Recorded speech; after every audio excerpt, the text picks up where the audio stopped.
Well, if it's all right with you guys, I'll start by making a couple statements, and then I'll answer whatever questions you guys have. Um, Number one, obviously, we're really excited about it being signing day, and very, very grateful to the young people who've made a decision, them and their families, to come and play for us and come to Baylor University.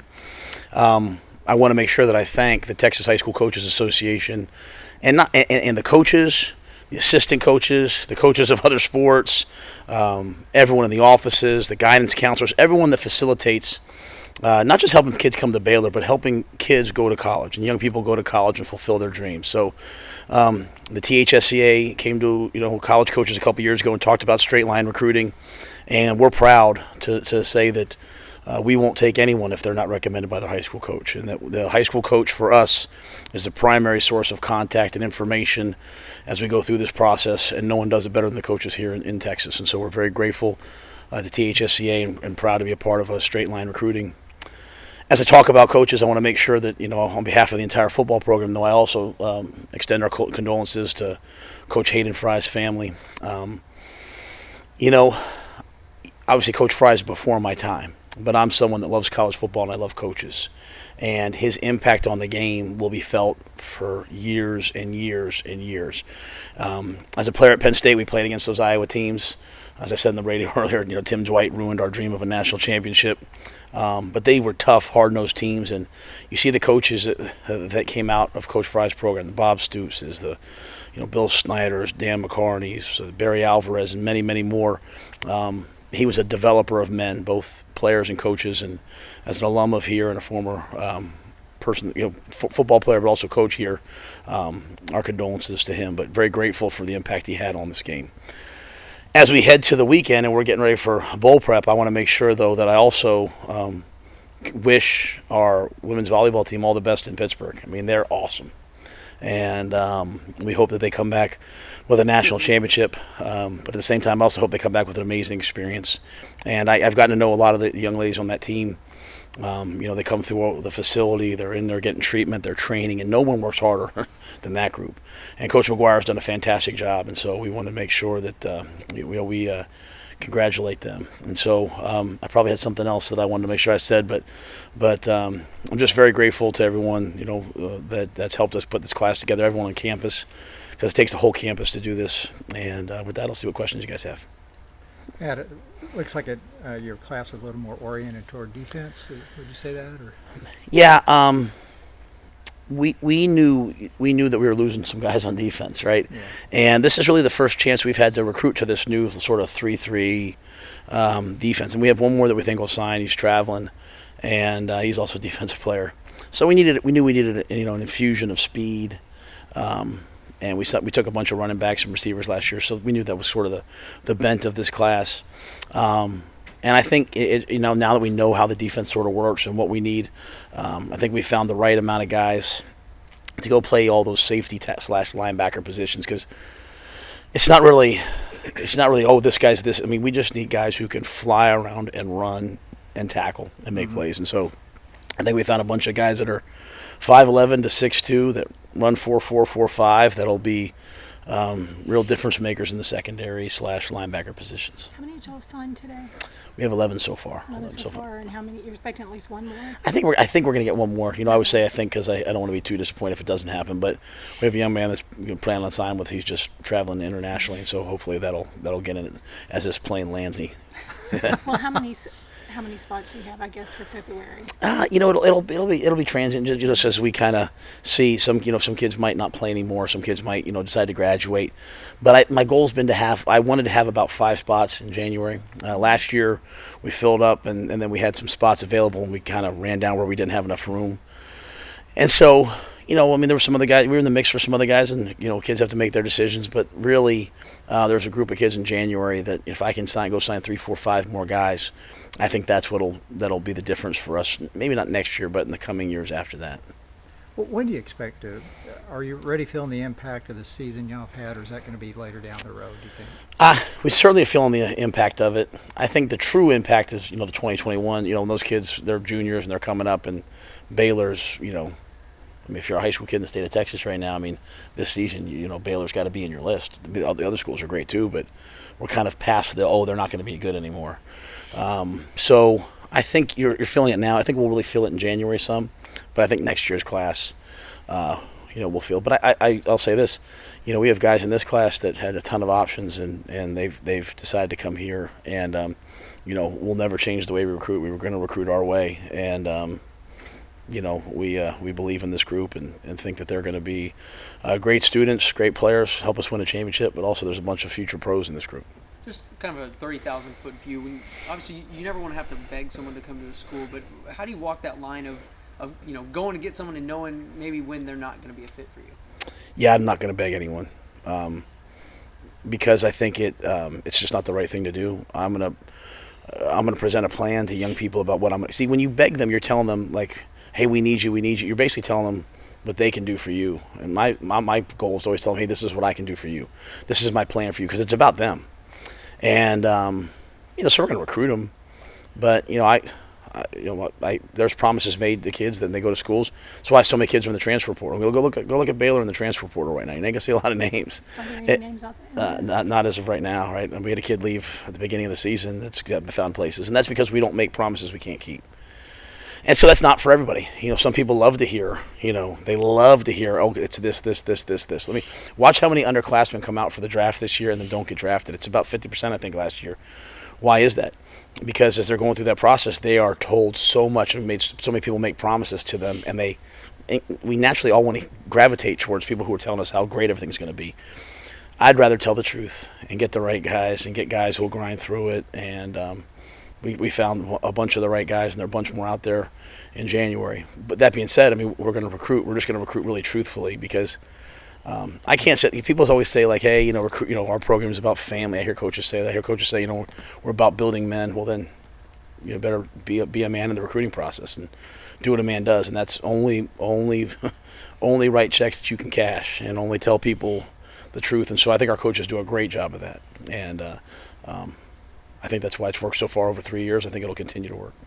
As far as positions, I know you want the best athlete available, but are there any positions of need that you'd like to fill? I think we're at a pretty whole at a lot of different areas. We'll always, with this new defense, always continue to try to sign defensive linemen, because, as you can see from our defensive success this year, when you have a great D line. But we're only going to sign difference makers. James Sylvester came in. We're really excited about him. I think he's going to be a great prospect on the defensive line.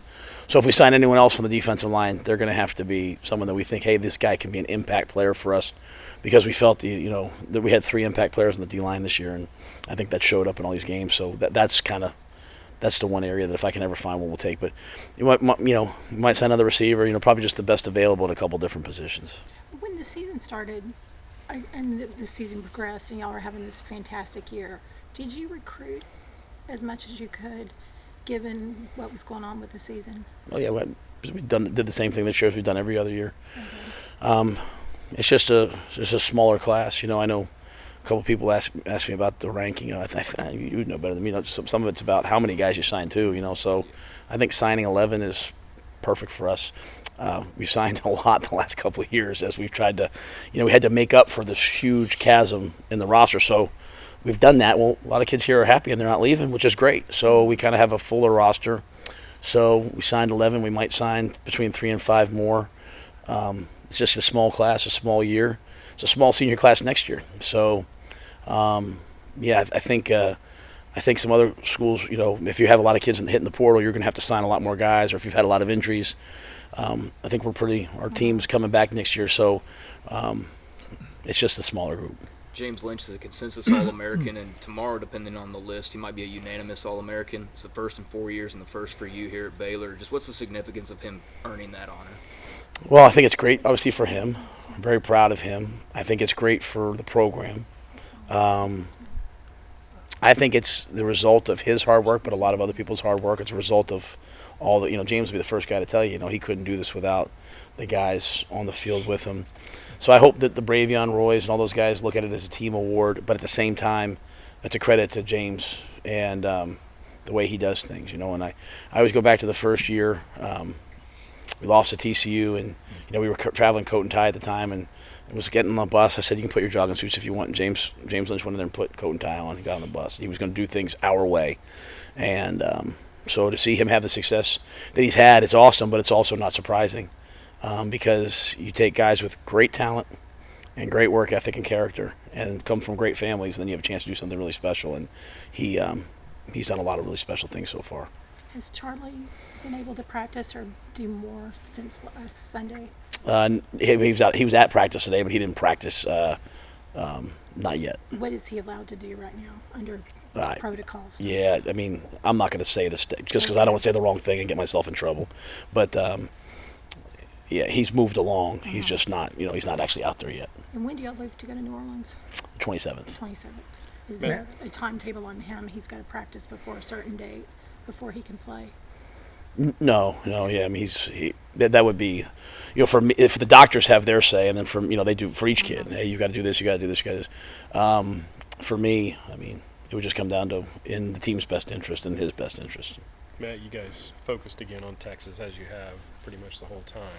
What was it about the Kentucky guy though that y'all saw that y'all were in on, or was there a reason why y'all were earmarking him? I guess. Yeah, Devin's really, really fast, athletic, explosive kid. So he fits all of our height, weight, speed that we're always looking for.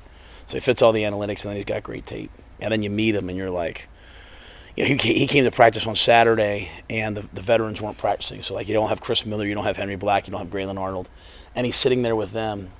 And some recruits get on their phones, some recruits kind of, and he's out there like listening, right? And he's paying attention. So you've got this guy with great numbers that has a really good film, plays both ways in film, and he's really serious about the game. So Coop found him. I got this elite group of guys who can evaluate, and led by Evan Cooper. And Evan, when Evan says a guy's going to be good, he's going to be good. Then Phil signs off on him. There's not much more for me to do. Right. But then I'm always looking for verification. This saying, Russian saying, "Trust but verify." If you ever saw the movie Chernobyl, I stole it from the movie, but mini series, Yeah. But for me, it was like, all right, I hear what you guys say, but let me get around them, and I loved being around them. So I think he'll be a really good addition.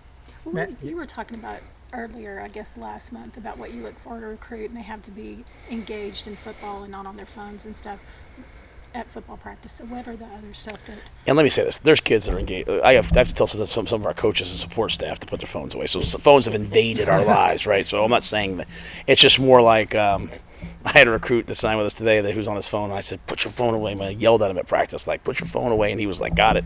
Put his phone away, like, It's not. I don't make it like a hard fast rule. It's just more like I want guys that like football, right? I want guys that talk about the game or talk about certain play. I like when I go on guys like Twitter pages and they're they're D linemen, they're retweeting like great pass rushes. I just know that because I love football. So we might listen to different music, we might come from different places, we might like different foods.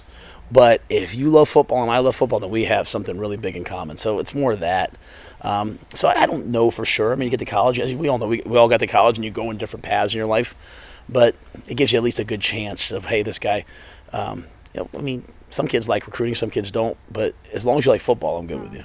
Well, did your season open up any doors in December that might have been shut in September? I don't know. I don't know that.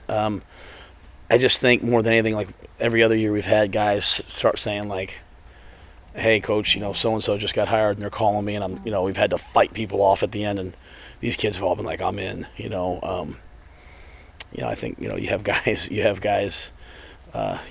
they're at the games, we only had 1 week to go out recruiting because of the championship game, and this double bye year, like Johnny Barron just signed with us today. It's a huge get. He's a great player, highly recruited, highly ranked player, but also a great player. Came to our camp, competed, and you don't get to go out and have as many visits with him as everybody else did, but we're sitting there, we just beat Texas, and I come walking into the hallway and there he is. I mean, what better recruiting thing is there than that, right?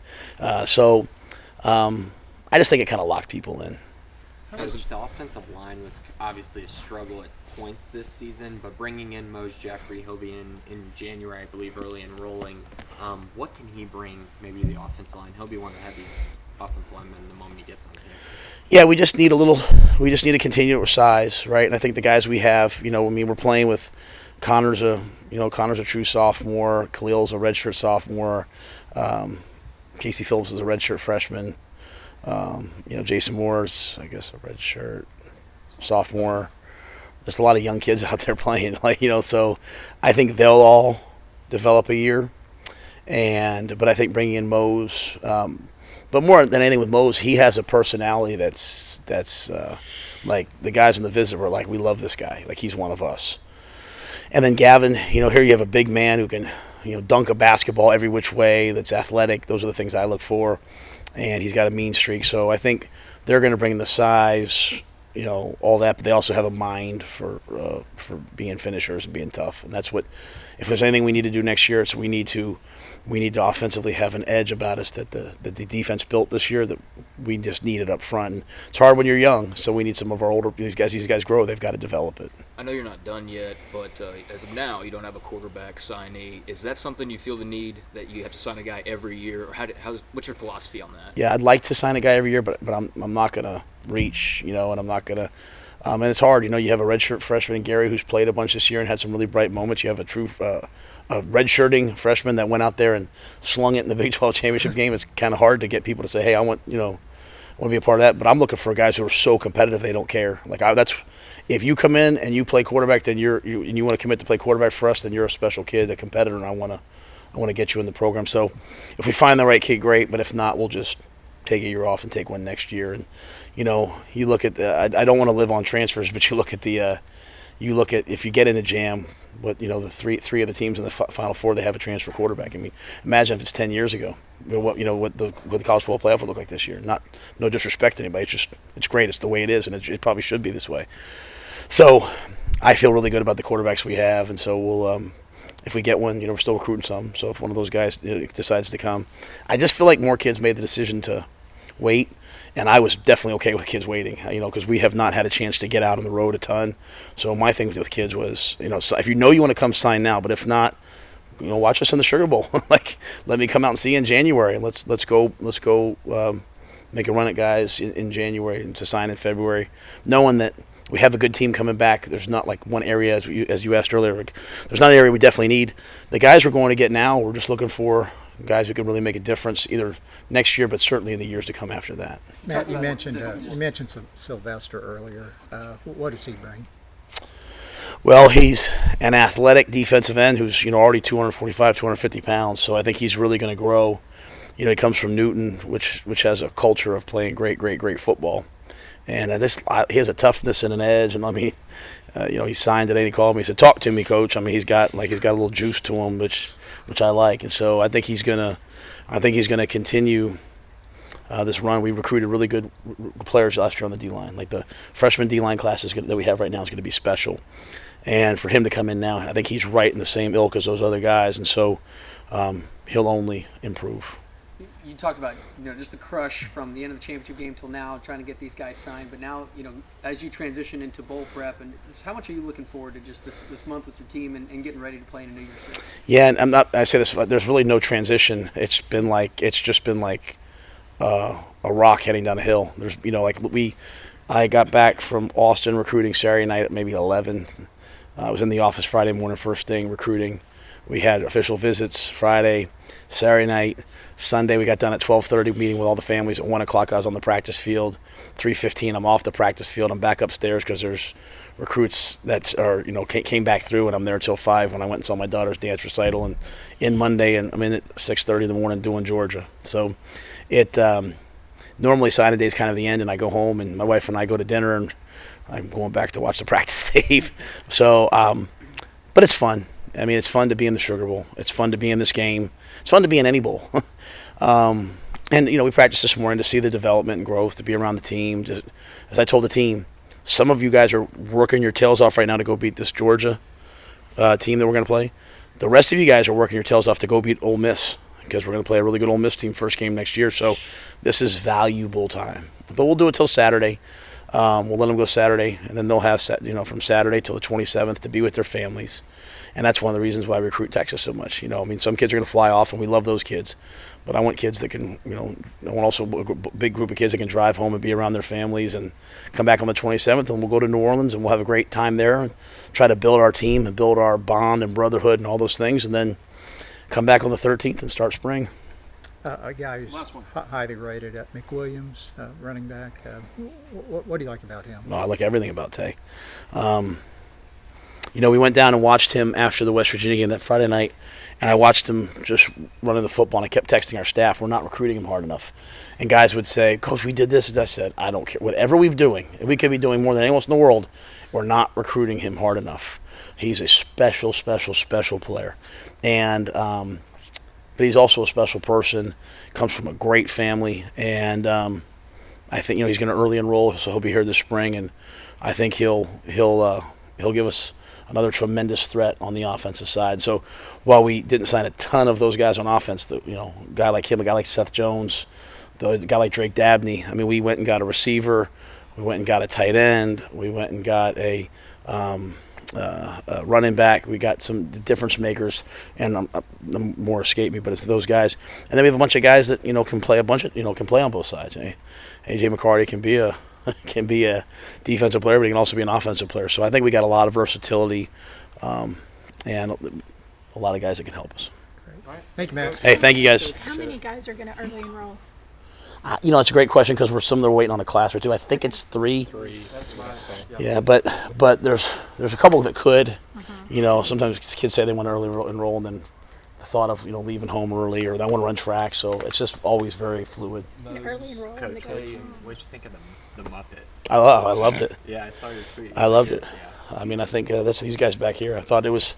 I mean, how often as I was telling your pop, like a couple of years ago, all I ever heard was like, no one's ever treats us, people see us badly, which I understand, but now the entire country, I mean, ESPN, National, Barstool, everyone's like, can you believe, I mean, that's just in one simple thing today. That's the thing. To be able to differentiate yourself on a day when 500 schools are all doing the same thing, and we were able to differentiate ourselves. I think it's awesome. And then, I mean, these guys are so clever. Like I said, we should do one of me. And then 3 hours later, they've got a Matt Rhule puppet with a Matt Rhule smock, and they're Special and they're announcement. yeah. So Whose idea was the puppets? there's creative people right back here. So.